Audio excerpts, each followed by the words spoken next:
Bonjour tout le monde, bienvenue au jour 2 de l'impact sur la santé mondiale. C'est un échange qui est présenté par le Partenariat canadien pour la santé des femmes et des enfants avec ses partenaires Plan International Canada, Vision Mondiale Canada et Media Style. C'est un événement qui bénéficie aussi du soutien du gouvernement du Canada par l'intermédiaire d'Affaires mondiales Canada. Et nous sommes vos hôtes pour la journée. Je suis Juliette Powell et je suis une entrepreneure en technologie qui a grandi au Canada et qui est passionnée par la possibilité d'utiliser les données numériques pour adresser les problèmes les plus urgents dans le monde. Et comme nous l'a démontré 2020, ça va vraiment prendre énormément de créativité, d'innovation, de diversité pour réussir, mais nous sommes bien entourés aujourd'hui. J'ai des co-animatrices phénoménales qui vont nous aider à tout mettre en contexte. Bonjour Frédéric. Merci Juliette. Je suis Frédéric Thomas. Je suis actuellement directrice pays Sénégal pour Socodevi et j'ai travaillé les 9 dernières années à Mission Inclusion, une ONG dont la mission est l'inclusion sociale des personnes les plus marginalisées et les plus pauvres dans le monde. Alors, je suis contente d'être avec vous aujourd'hui. Voici une courte vidéo qui reflète le volet créativité du thème d'ISME par le biais d'un projet utilisant l'art social pour transformer les comportements et créer le changement en Haïti. Et là, je vous présente l'autre co-animatrice, Martine Bernier. À toi, Martine. Bonjour tout le monde, je suis Martine Bernier, directrice des opérations et du développement stratégique à Médecins du Monde Canada, qui est une organisation qui travaille depuis de nombreuses années en Haïti et dans plusieurs autres pays dans le monde et notamment en Afrique francophone. Personnellement, j'ai passé plus de 20 ans à vivre en Haïti et à travailler dans le domaine de la santé en Haïti et je suis très contente d'être parmi vous aujourd'hui pour co-animer cet événement de Cannes SFE. À toi, Juliette. On va commencer par passer en revue certains points techniques qui vont nous permettre d'optimiser votre expérience de la webdiffusion d'aujourd'hui. Vous allez voir, c'est pas compliqué. Premièrement, vous pouvez activer le mode plein écran en cliquant sur la flèche au bas à droite du vidéo. Veuillez laisser la page d'accueil initiale ouverte. Je sais que ce n'est pas nécessairement votre instinct, mais laissez-la ouverte pareil parce qu'elle contient d'importants liens que vous voudrez utiliser tout au long de la webdiffusion pour accéder notamment à l'appli de l'événement, à des documents, aux ateliers et d'autres fonctionnalités. Et je le sais que vous allez vouloir y revenir plus tard. Vous trouverez ces détails sous les liens à la droite de la page d'accueil du Webcast Canada. Les personnes qui sont passées en mode plein écran devront revenir à l'écran de la page d'accueil avec la vidéo en médaillon pour pouvoir voir le lien, l'info sur les réseaux sociaux, etc. En haut, à droite de la page d'accueil de d'ISME, il y a un bouton pour le soutien technique. C'est écrit « Besoin d'aide ». Hein, c'est pas mal clair. Donc, si vous éprouvez des difficultés techniques avec la webdiffusion de l'événement, vous avez juste à cliquer sur ce bouton-là après avoir passé en revue les notes de dépannage fournies sur le lien test de webdiffusion quand vous vous êtes connecté. Donc, vous pouvez aussi envoyer un courriel. Si jamais vous avez des problèmes, là, prenez ça en note. C'est support@webcastcanada.com, j'imagine. Si vous éprouvez des difficultés dans l'application, veuillez vous rendre dans le salon de clavardage en anglais. C'est écrit « Ask the organizers anything ». That means anything. Tout ce que vous voudrez dans l'appli et comme ça, on va pouvoir venir vous aider. Frédéric?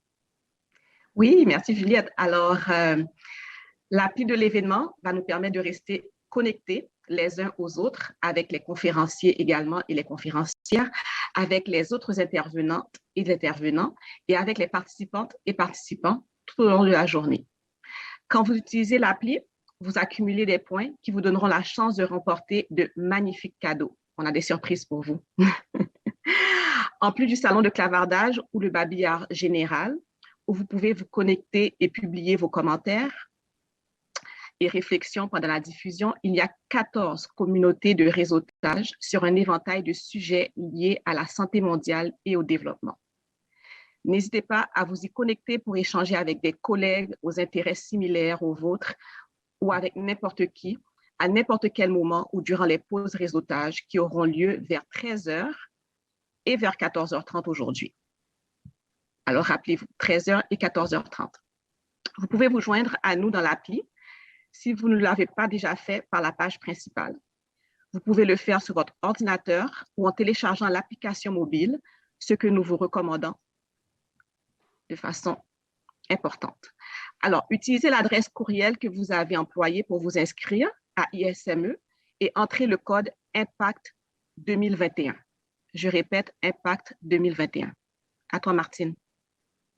Merci, Frédéric. Nous savons que beaucoup d'entre vous ont déjà parlé d'ISME sur les réseaux sociaux. Vous pouvez commencer ou continuer à le faire en utilisant les mots-clics hashtag ISME 2021 ou hashtag JIX 2012. Toutes les chaînes de réseaux sociaux du CANSFE figurent sur la page d'accueil de la diffusion. Avant de parler du programme qui nous attend aujourd'hui, je voudrais rappeler, pour les personnes qui n'ont pas pu se joindre à nous hier, malheureusement, que le contenu du jour 1 d'ISME a été enregistré et qu'il sera publié par séance sur le site web du CANSFE. Vous recevrez les liens pour y accéder par courriel. Juliette? Merci. Et bien sûr, vous l'avez deviné, on a un programme absolument formidable pour vous aujourd'hui. Martine, Frédéric et moi, on va se pencher sur les partenariats en santé mondiale et développement avec les nations de la francophonie, en passant en revue la dernière décennie et également en explorant ce que nous réserve la décennie d'action qui s'amorce. En plus, il y aura une prestation musicale du groupe nigérien Sora que vous allez adorer. Maintenant, je ne sais même pas si j'ai bien prononcé leur nom. Ce qui est important, c'est que vous restez avec nous parce que vous allez adorer la musique. Avant de nous diriger vers nos différents ateliers, nous aurons droit à une séance d'étirement spéciale avec, s'il vous plaît, des athlètes olympiques canadiennes. Ça se peut-tu? Ben oui, on parle de Justine, Maxime et Chloé Dufour-Lapointe. Frédéric, incroyable! Incroyable, incroyable, Juliette. Ensuite, Martine et moi vous guiderons pendant la deuxième partie de notre programme où les membres des secteurs de la santé mondiale et du développement auront l'occasion de partager leurs connaissances à travers des présentations et entrevues qui vont aborder en fait les programmes en matière de santé en Haïti dans le contexte de la pandémie, très important, ce contexte de pandémie, et des troubles sociopolitiques, très important aussi pour Haïti, et un atelier sur l'avancement de l'égalité des genres dans les milieux à prédominance masculine. Et nous conclurons la journée avec une séance de réseautage dans l'application WOVA d'ISME, WHOVA, n'est-ce pas? N'oubliez pas toutefois que vous pouvez interagir avec les intervenantes et intervenants et publier des commentaires sur nos discussions et conversations tout au long de la journée dans le babillard général qui se trouve dans l'appli sous Community en anglais. Avant de céder la parole à Juliette qui présentera notre premier conférencier, celui qui procédera à la reconnaissance territoriale, nous vous invitons à indiquer dans le babillard général de l'appli le territoire traditionnel à partir duquel vous vous joignez à nous aujourd'hui. Et j'ai maintenant l'honneur et le privilège de présenter Daniel Richer. Il est à la fois professeur et élève. Il est acteur, crieur public et conteur. Ça fait 40 ans qu'il réjouit des gens partout à travers le Canada. Et justement, dans ces 42 dernières années, il a joué sur de nombreuses scènes. Il a crié lors de plusieurs grands événements. Quoique fier de son succès, il ressentait quand même un vide. Ça l'a amené à retrouver ses racines, ainsi qu'à apprendre et à partager la tradition orale des Premières Nations d'origine abénaquise. Il ne se limite cependant pas juste à cette culture-là, aimant explorer toutes les tribus et les nations d'Amérique du Nord. Il prend également le temps de connaître les gens et leurs coutumes afin que ses contes puissent être les plus authentiques possibles. Bonjour, Monsieur Richer. Bonjour. Quick. Annie Sego. Bonjour. C'est toutes des façons de dire bonjour en français, en métis, en Abenaki, en Mohawk. Et il me fait vraiment plaisir d'être ici. Il y a longtemps, certains même diront, il y a des millénaires, bien avant l'arrivée des grands voiliers et des gens de l'autre côté, vivaient sur l'île de la Tortue, ce qu'on appelle les Amériques, les Premières Nations et les Inuits. Chez nous, c'est un peu différent de chez vous. On tentait de vivre à la façon des aînés. On écoutait les aînés. Chez nous, les aînés sont vénérés. Les grands-pères, les grands-mères ont beaucoup à nous apprendre. On tentait de vivre selon les 7 enseignements. La vérité, l'humilité, l'honnêteté, la bravoure, l'amour et bien sûr le respect. Le respect est très important parce que on respectait la terre et terre-mère nous respectait en retour. On donnait à la terre et la terre nous donnait en retour. Nous vivions comme nous pouvions. On tentait de vivre en harmonie avec ce qui nous entourait. Les temps ont passé. Les grands voiliers sont arrivés et les gens de l'autre côté. Les choses ont bien changé depuis. Mais une chose demeure, c'est que nos coutumes, notre culture est encore très importante. Il fut un temps où on a tenté d'effacer les racines. On a tenté d'effacer notre passé. Mais heureusement, on avait des chuchoteurs qui prenaient la chance de quand même partager notre culture, notre langue, notre façon d'interagir avec la terre-mère. Aujourd'hui, je me retrouve en Outaouais. Et des 2 côtés de la rivière, Ottawa et Gatineau, nous sommes en terre des nations algonquiennes Anishinaabe. Ce sont des terres non cédées. Ce sont des terres qu'on respecte toujours. On doit beaucoup aux nations algonquiennes Anishinaabe qui, grâce à leur culture, grâce à leur façon d'être, ont fait que cette terre vit toujours. On aimerait remercier toutes les Premières Nations, les Inuits et bien sûr les Métis qui sont arrivés du mélange des gens de l'autre côté et d'ici. Leurs aînés ont beaucoup apporté à cette terre. Leur culture a beaucoup ajouté à notre culture. Chez nous, la loi première, c'est la loi des 7. Avant de dire quoi que ce soit, avant de faire quoi que ce soit, je dois penser aux 7 générations futures que cela va toucher. Je dois penser avec la sagesse des 7 générations qui m'ont précédé. Ma grand-mère disait que lorsque le Créateur nous a créés, les 7 parties sacrées du visage ont été données d'une façon très intentionnelle. 2 oreilles pour écouter, 2 yeux pour regarder, un nez pour sentir et ressentir, et une bouche pour partager la médecine, l'eau, la nourriture et les paroles de Mère Terre. Pendant cette conférence, j'espère que vous allez écouter. J'espère que vous allez être entendus. J'espère que, comme nous, vous allez arrêter de chuchoter, vous allez crier la vérité.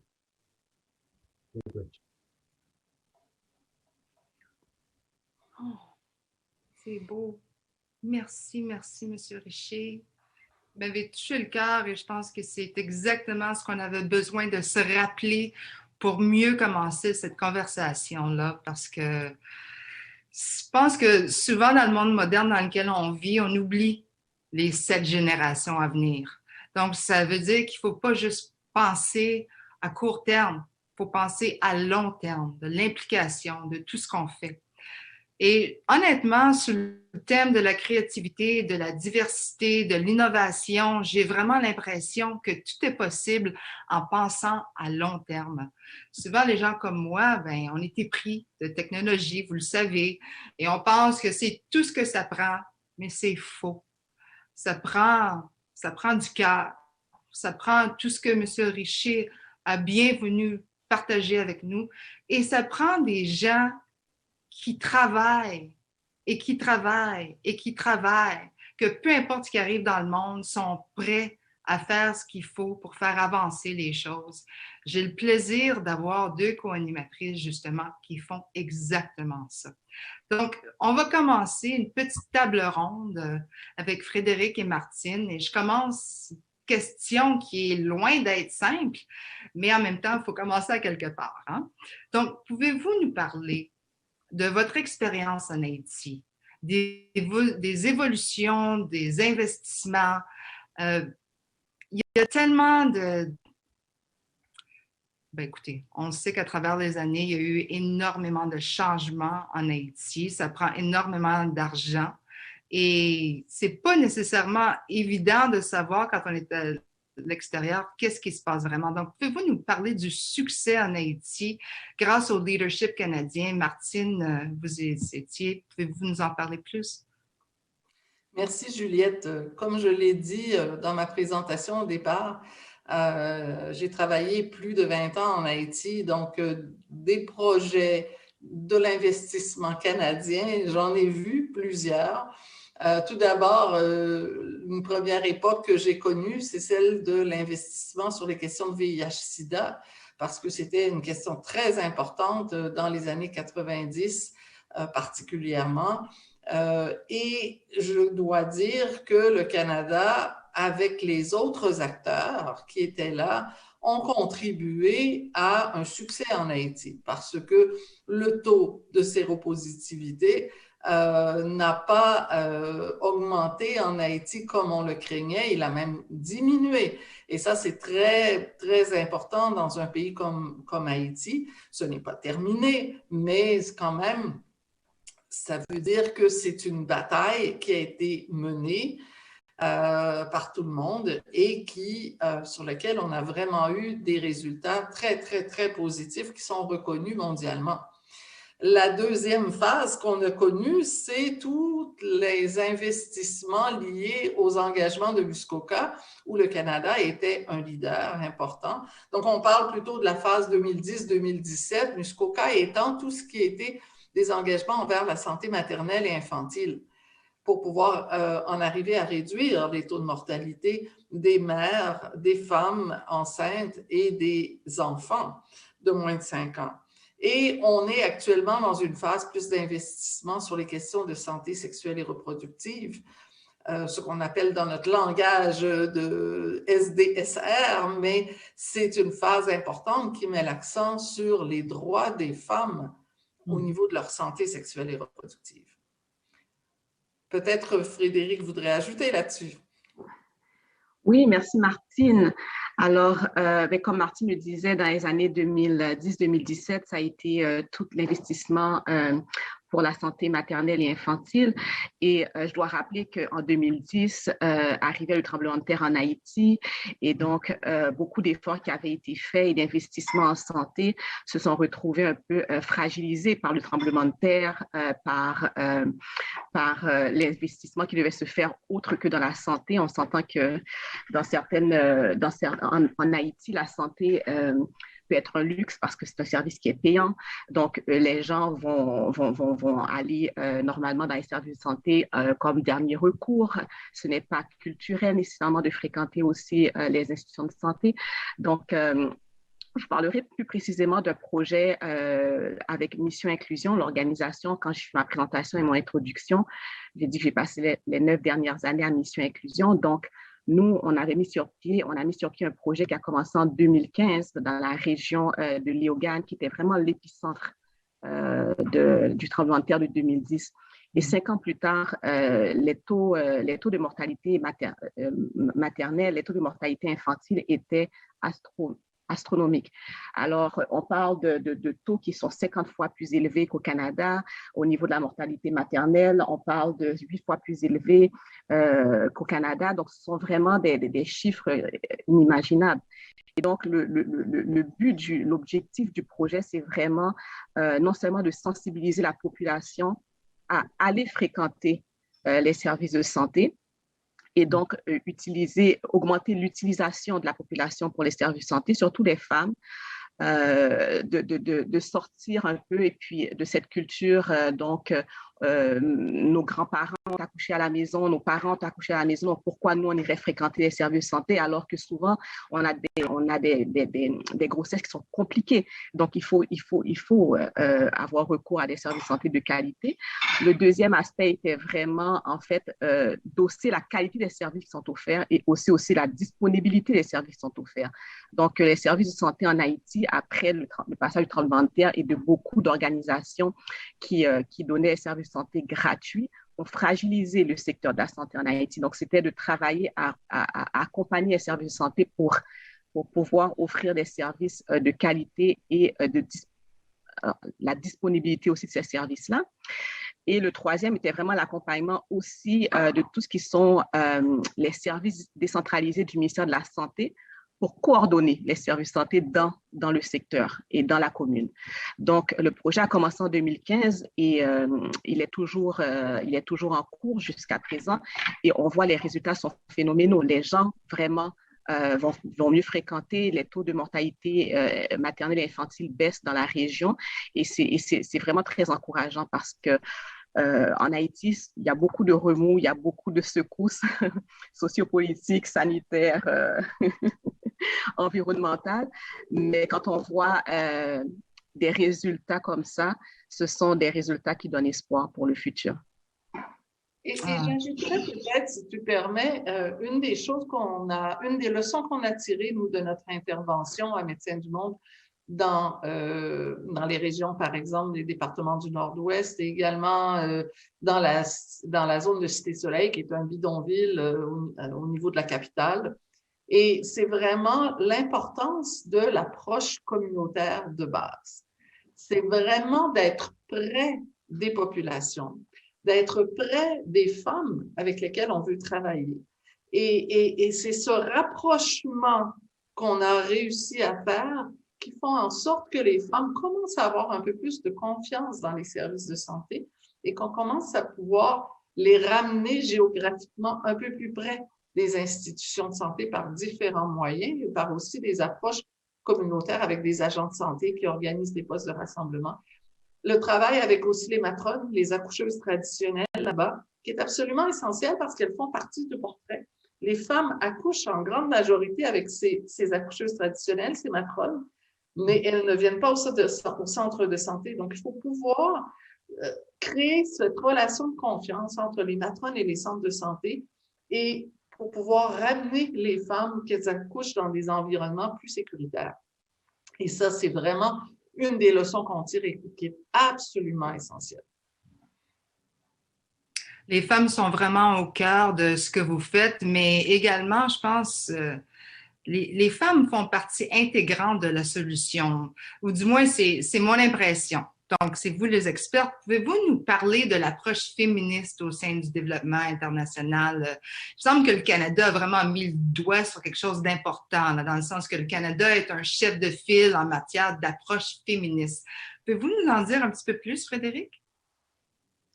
Oui, tout à fait. Mais en fait, les femmes elles font partie de la solution, comme toujours, et elles représentent 50% de la population. Donc, si elles ne font pas partie de la solution, il y a quelque chose qu'on le fait de mal. Donc, l'approche féministe qui a été lancée en 2017 par le gouvernement et qui est très je dirais qu'elle est très fondatrice de toute l'approche maintenant du développement international du gouvernement canadien et des ONG. En fait, c'est une approche transformatrice. Et donc, ce n'est plus seulement avoir un certain nombre de quotas de femmes qui participent aux activités ou s'assurer que les femmes aient accès aussi à nos activités comme par avant. Mais maintenant, c'est vraiment de travailler sur les fondements et vraiment d'avoir une approche transformatrice dans les actions que l'on met en œuvre. Et je dirais que c'est très intéressant, surtout aussi avec tout l'aspect dont Martine vient de parler, la santé et les droits sexuels et reproductifs. Je lisais encore des statistiques ce matin quand on pense que environ 10% des jeunes filles ou des adolescentes de 15 à 19 ans sont soit enceintes, soit ont déjà un enfant en Haïti. On vient d'hypothéquer une vie. Et donc, c'est sûr qu'elles partent avec un pied, elles ne partent pas sur le même pied d'égalité et elles vont avoir des difficultés pour le reste de leur vie. Donc, en fait, je dirais que c'est très important, surtout lorsqu'on parle de santé sexuelle et reproductive au niveau des femmes, qu'elles soient conscientes de leurs droits à la planification familiale, à la planification, à tous les services de santé sexuelle et reproductive, qu'elles soient au courant en fait, des possibilités qui existent pour elles, des grossesses espacées, de dire non. Et c'est très important pour qu'elles puissent aussi avoir accès aux mêmes, je dirais, opportunités économiques qu'un homme. Et ça passe par ça, parce que si elles sont tombées enceintes trop tôt, si elles ont eu plusieurs enfants et que la santé est fragilisée, après ça, c'est très difficile, en fait, de partir sur le même pied d'égalité pour arriver à rattraper en fait, les hommes de leur entourage ou les hommes dans la société. Et moi, je pense qu'en Haïti, ça passe vraiment par ça passe par la base, par l'éducation, oui, formelle, mais l'éducation sexuelle et reproductive pour en arriver vraiment à une égalité des genres. Et j'ajouterais là-dessus, je suis entièrement d'accord avec Frédéric, et en fait, il y a quelques années, les Nations unies ont adopté les objectifs de développement durable qui doivent être atteints d'ici 2030. Quand on regarde beaucoup de pays de la francophonie, ce sont des pays avec des taux de pauvreté extrêmes. Ils font partie du groupe des pays les moins développés. Et on regarde les résultats atteints en matière de réduction de la mortalité maternelle, en matière de taux atteints de planification familiale. On est encore loin de ce qu'on veut atteindre. Et là, il faut se poser des questions. Qu'est-ce qu'on a fait de bien et qu'est-ce qu'on n'a pas encore fait qu'on devrait faire? Et c'est là qu'on arrive avec la question des droits des femmes, parce que je pense qu'on est vraiment au cœur de la question. J'ai vu dans mon travail combien de fois j'ai entendu combien de femmes dire elles ne veulent pas aller accoucher au centre de santé parce qu'on les accueille mal, parce qu'on ne respecte pas leurs droits, parce qu'on leur parle mal, parce qu'on leur dit on ne les considère pas comme des êtres humains, comme des êtres qui ont besoin dans un moment de fragilité, comme un accouchement, d'être protégés, d'être pris en charge, d'être entourés. On traite ça comme un acte médical, purement médical. Ça, c'est un exemple de non-respect des droits. Je pense aux jeunes filles, par exemple, qu'on va plutôt les discriminer parce qu'elles sont tombées enceintes sans être mariées, parce que leurs parents ne sont pas d'accord. Donc, au lieu de les amener au centre de santé pour être prises en charge, on ne va pas leur donner ces services-là, on ne va pas le leur accorder parce qu'on a honte d'elles. Alors, imaginez ce que ça veut dire pour ces jeunes filles et les risques qu'elles prennent pour elles et pour leurs enfants et les conséquences que ça a sur leur développement. On doit parler de droits des femmes, on doit parler de droits des jeunes filles et on doit regarder quelles sont les barrières qui nous empêchent d'y arriver. Parce que juste mettre des centres de santé en état, ça ne règle pas ce problème. Ça n'amène pas les femmes et les jeunes filles vers les centres de santé. Seulement donner des équipements, ça ne règle pas ce problème. Il faut aussi travailler avec les hommes. On parle de plus en plus de questions de masculinité. Longtemps, les groupes féministes, et elles avaient raison à ce moment-là, disaient on a tellement de travail avec les femmes, on n'a pas le temps de travailler avec les hommes, mais on s'aperçoit que les hommes peuvent faire partie de la solution et pas seulement du problème. Et à ce moment-là, dans des communautés où les hommes ont beaucoup de pouvoir et prennent beaucoup de décisions sur la santé des femmes, il faut travailler avec eux pour voir qu'ils ont intérêt, ils ont avantage à respecter les droits de leurs femmes et à leur permettre d'avoir accès à une meilleure santé. C'est dans l'intérêt de toute la famille. Donc, il y a vraiment énormément de travail à faire là-dessus. Et on n'a pas fini. On ne fait que commencer. La politique d'aide internationale canadienne nous amène vraiment dans cette direction-là. Et je dirais que c'est un point très positif par rapport aussi à l'ensemble des organisations, des autres organisations avec lesquelles on travaille sur le terrain, qui n'ont pas nécessairement la même approche. Je pense qu'on a beaucoup à partager avec les autres organisations, les autres ONG qui sont sur le terrain. Voilà. Je voudrais peut-être ajouter pour compléter Martine, qui a tout à fait raison, le travail avec les hommes qui est très important. Et on se rend compte souvent en travaillant avec les hommes, et on l'a vu à l'intérieur de notre projet ProSami, que c'est juste une question d'éducation. Les hommes ne sont pas impliqués parce qu'on ne les a pas éduqués à être impliqués et ils ne voient même pas la valeur ajoutée. Mais une fois qu'on travaille avec eux, ce sont les meilleurs alliés. Et on se rappelle de visites où des pères amenaient leurs enfants pour se faire vacciner. Et ça, c'était les premières parce que souvent, c'est une question de femmes. Ce sont les mères qui amènent les enfants se faire vacciner. Ce sont les mères qui s'occupent vraiment des enfants, de tout ce qui est la santé et tout. Et moindrement qu'on associe le père à ça et qu'on lui montre l'avantage et on démystifie tout ça et on parle de droits des femmes et même il y en a même qui retrouvent qui valorisent ce côté-là de père qui aide dans la famille et tout. Donc, c'est très important en fait. Et souvent, c'est juste une question d'éducation. Ils n'ont pas été éduqués comme ça et donc ils ne le font pas. Et ils perpétuent cette non-inclusion de la famille juste parce qu'ils ne le savent pas.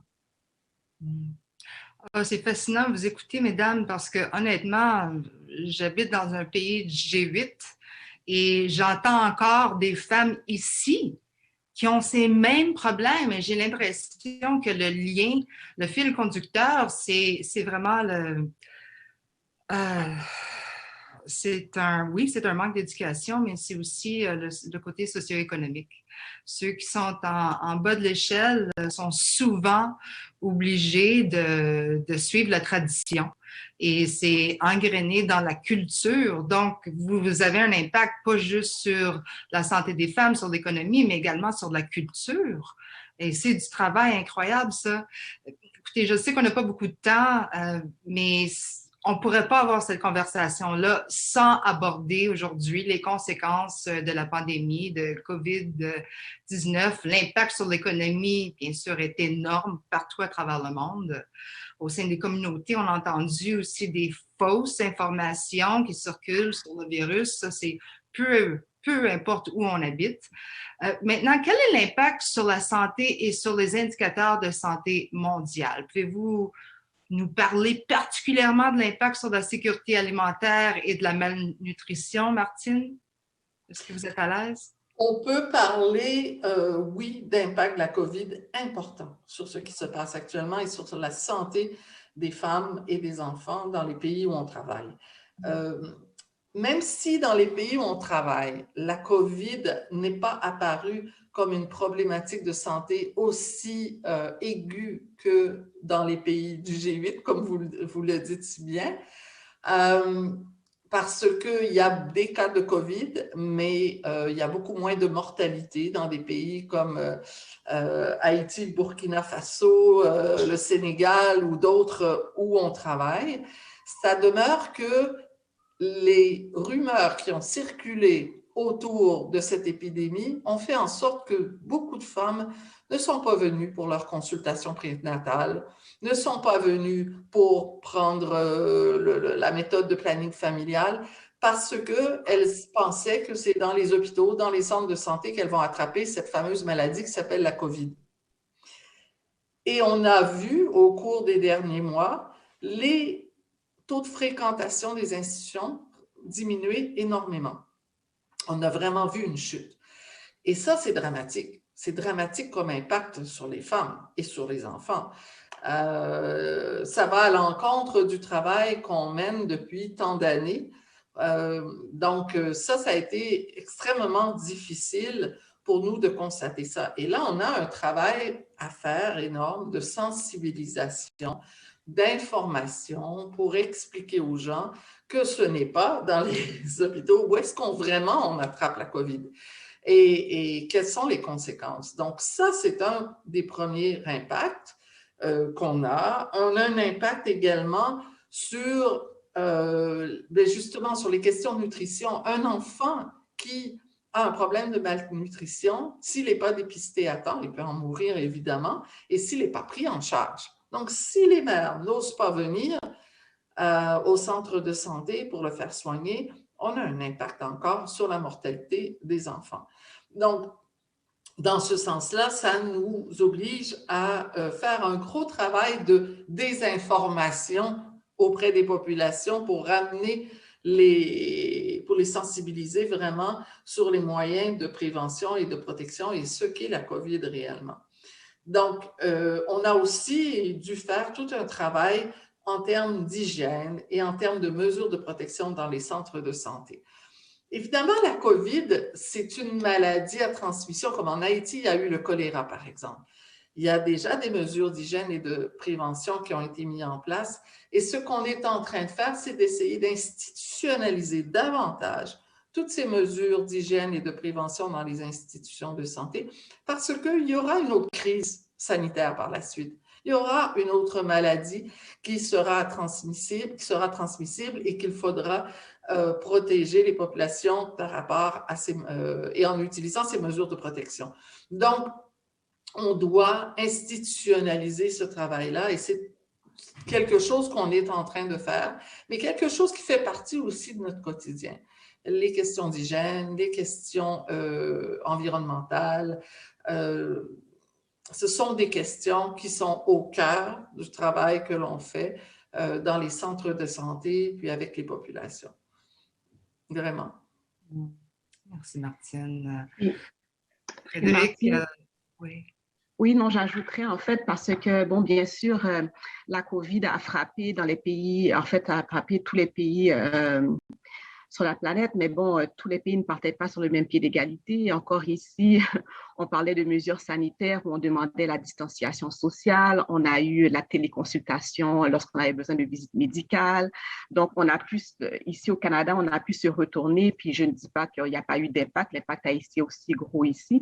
Mais c'est sûr que dans les pays dans lesquels on travaille, la téléconsultation, appeler un médecin par Internet ou par téléphone, c'est pas une méthode accessible. Alors, bien sûr, comme Martine le dit, les visites médicales, ou en tout cas, on a vu vraiment une chute au niveau des consultations médicales. Et c'était quand même un gain assez important, moi, je dirais, dans le projet en Haïti. C'était un des ratios que l'on surveillait vraiment de plus près. C'était vraiment le fait d'attirer les femmes à aller se faire consulter. Donc, bien sûr, ça a été vraiment un enjeu.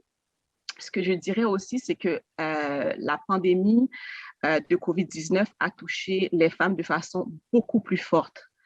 Elles ont été beaucoup plus frappées par cette pandémie, qu'on a même appelé la pandémie fantôme, parce que on a parlé beaucoup du côté de la santé, mais bon, ça a eu des impacts aussi sur d'autres aspects. Les femmes sont souvent celles qui ont des emplois les plus précaires, donc ce sont les premières qui ont été mises à pied. Ce sont les femmes souvent qui vont prendre soin de leur famille, donc ce sont elles qui ont été le plus exposées lorsqu'elles devaient aller rencontrer la famille, et donc au niveau de la transmission. Je dirais aussi, on a demandé aux personnes de rester chez eux et donc là sont sorties toutes les problématiques de VBG, donc de violence basée sur le genre ou de violence conjugale. Donc, les femmes ont été vraiment doublement, je dirais, de façon touchées beaucoup plus par cette pandémie et l'impact, on est en train de regarder l'impact en 2020, l'impact en 2021, mais je pense que les conséquences vont être encore dans plusieurs années à venir. On parle aussi au niveau de la sécurité alimentaire. Souvent, dans les pays dans lesquels on intervient, c'est la femme qui est en charge de nourrir la famille. Et donc, encore, lorsqu'on parle d'agriculture, les gens ont été empêchés d'aller dans les champs pour empêcher la transmission. Donc, on va voir les conséquences de cette épidémie-là. Moi, je suis sûre encore dans les années à venir, dans les 2-3 ans à venir. Et comme dit Martine si bien, c'est une première pandémie. On en aura sûrement d'autres. Et c'est de savoir comment on va se préparer aux autres à venir. Tu me donnes la chair de poule, là, littéralement. Écoutez, j'ai une question parce que je sais qu'ici, dans les pays du G8, c'est non seulement les femmes qui ont été les plus impactées, mais particulièrement les femmes de couleur. Quand on parle des endroits comme Haïti, par exemple, est-ce que c'est également le cas? J'imagine, mais je veux pas imaginer des choses. Quelles sont les réalités? Je dirais qu'en Haïti… Oui, vas-y.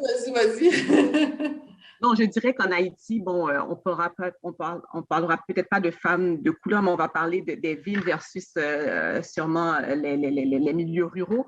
Alors, et bien sûr, dans le milieu rural, elles ont été encore plus impactées qu'on dirait la capitale à Port-au-Prince. Et donc, bien sûr, c'est là où on voit toutes les inégalités ressortir et les inégalités ressurgir. En période de pandémie, là, on voit les inégalités ressurgir et bien sûr, les personnes qui étaient déjà fragilisées sont encore plus fragilisées qu'avant. Et on voit on voit en fait le fossé se creuser encore plus. Alors, je vais te laisser compléter, Martine. En fait, moi, j'aurais plutôt envie de dire, oui, c'est vrai, la COVID a un impact. Il y a beaucoup de personnes qui sont atteintes de la COVID dans ces pays-là, mais ce n'est pas nécessairement la première cause de mortalité. Et ma crainte, vraiment, et la crainte aussi, on en a parlé beaucoup au niveau de notre organisation, c'est que l'argent des bailleurs de fonds s'en aille vraiment vers la COVID plutôt que de continuer vers les questions de santé sexuelle et reproductive sur lesquelles on travaille depuis de nombreuses années ou de lutte contre la malnutrition. Et c'est absolument important, essentiel qu'on continue à investir dans ces domaines-là et non pas aux dépens de la COVID, mais la COVID est peut-être moins le problème dans ces pays que de travailler sur les problématiques dont je viens de parler. C'est absolument essentiel qu'on n'arrête pas, qu'on ne baisse pas les bras par rapport à ces questions-là dans une période de COVID qui nous monopolise tous. Les femmes ont au contraire besoin qu'on continue à investir et à défendre leurs droits et à faire en sorte que les services soient disponibles, à faire en sorte qu'ils soient accessibles pour elles et qu'ils aillent les rejoindre là où elles sont. Et vraiment, si on laisse aller de ce côté-là, on va perdre tous les acquis sur lesquels on se bat depuis de nombreuses années. Et ça, c'est vraiment un message absolument important que je veux lancer aujourd'hui. Vraiment, il ne faut pas laisser tomber les investissements et au contraire, il faut les accroître. Voilà. Oui, et je pense que M. Richer l'a vraiment mis dans le contexte de c'est pas juste à court terme, on parle des 7 prochaines générations. Il faut penser à long terme. Merci beaucoup, Frédéric et Martine. Et avec ça, bien, ça met pratiquement fin à ma participation avec vous aujourd'hui. Écoutez, on va rester connectés grâce à l'appli pendant à peu près 15 minutes pour répondre à toutes vos questions et clavarder avec vous si vous avez envie de connecter avec nous autres.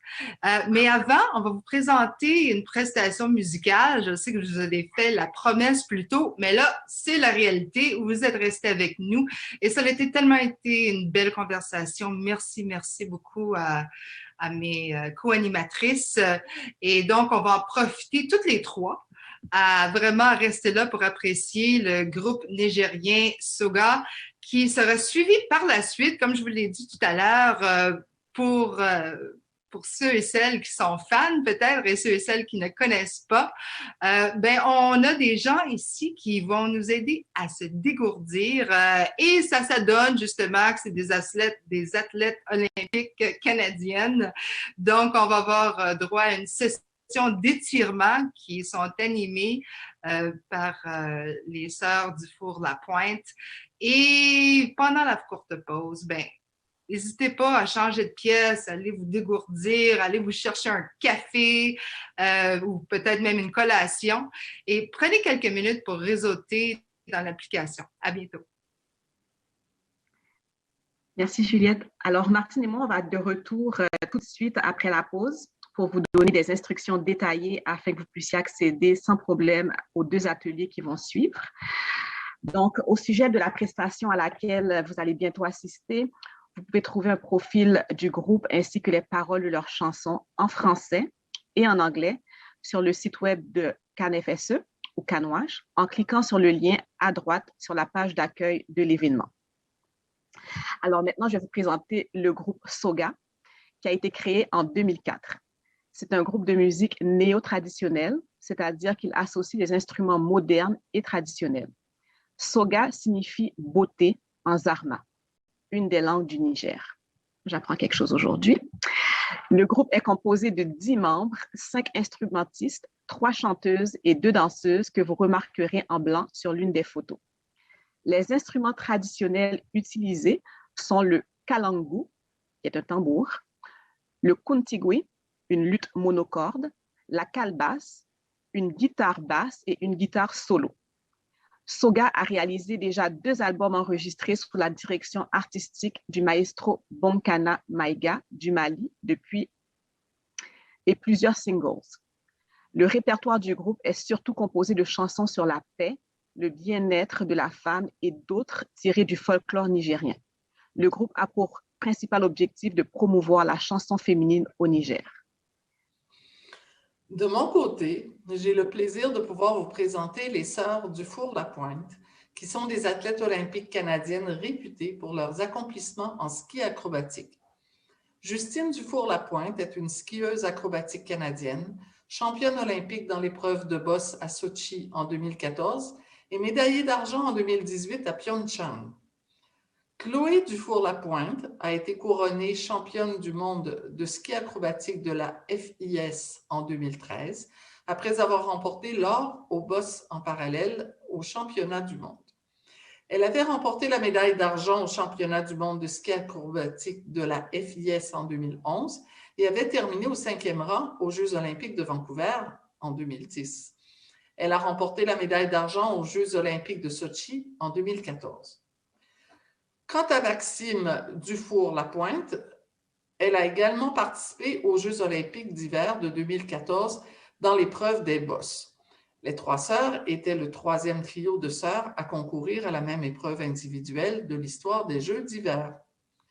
Mais avant de commencer notre séance d'étirement avec les 3 sœurs, je veux, au nom de toutes les personnes qui ont collaboré à ISME et de l'équipe du CanSFE, remercier Juliette, qui était avec nous aujourd'hui, et elle nous a partagé ses histoires du travail du Canada partout dans le monde avec des publics à l'extérieur du secteur de la santé mondiale.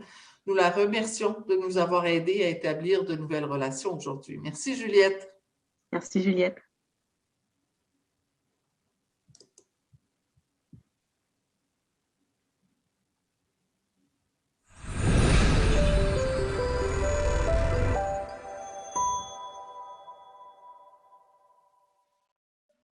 Bonjour, je me nomme Aïchatou Ali, artiste chanteuse au sein du groupe Soga du Niger. Le groupe Soga du Niger est un groupe de musique qui associe instruments modernes et traditionnels du Niger et d'Afrique. Nous avons su relever le défi contre la stigmatisation envers les femmes qui chantent. Aujourd'hui, nous sommes bien appréciés dans toute la sous-région africaine grâce à notre persévérance. Nous luttons en ce moment contre la COVID-19 tant bien que mal pour pouvoir sortir notre musique sur d'autres cieux. Merci.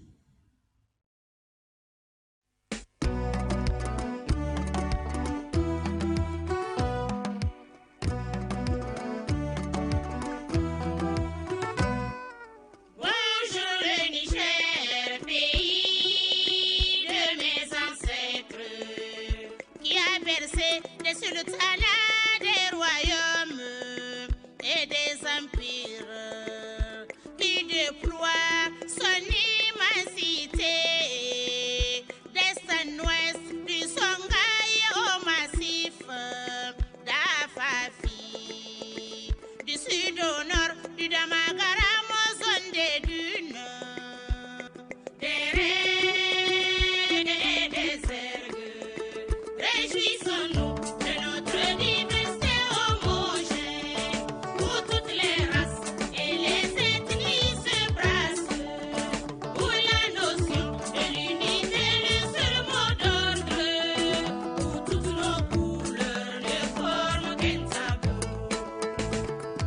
Mettons à contribution notre ingéniosité pour perpétuer les prédictions